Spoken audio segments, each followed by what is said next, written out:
So, I'm going to explain theory of mind, which is how the process of trance and hypnosis works.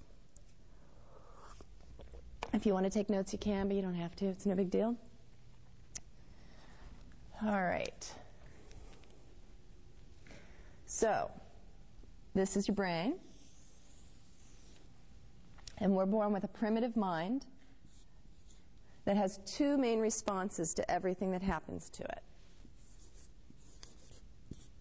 Fight and flight. Who's heard of this before? Right. Okay. So fight used to be, you're going to go kill the thing, or the guy, or the woman. It's not really socially acceptable. So now we have things like road rage or hitting the gym. Anything that gets the energy out is that fight response. Okay? Yes? Or hitting the gym. There's people who they get upset and they have to go for a run, they have to go to the gym. The flight response can happen with, zoning out in front of the TV for 5 hours. It can happen with becoming depressed.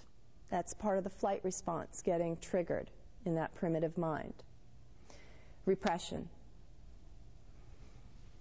Primitive mind's job is to keep us safe, and this is how it does it.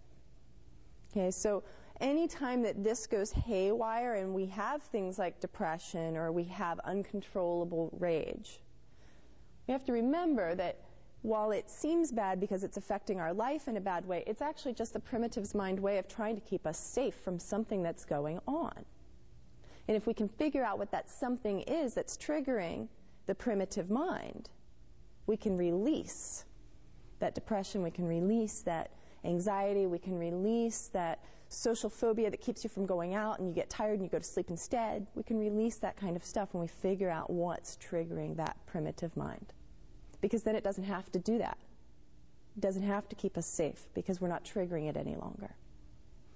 Primitive mind is part of subconscious mind. And up here we have our conscious mind. Subconscious mind is made up of associations about experiences, beliefs, associations, positive and negative, about everything that we've gone through, especially before the age of 8. Because around the age of 8, something forms in the mind which is called the critical mind filter. Critical mind filter keeps information from just falling into the subconscious mind. How many people have had kids? Kids, children. So you know how suggestible they are when they're little. You tell them something and they're like, oh, well, mommy said so, so it must be true. And then they get older and they start to argue, don't they? Yeah, that's their critical mind filter starting to form.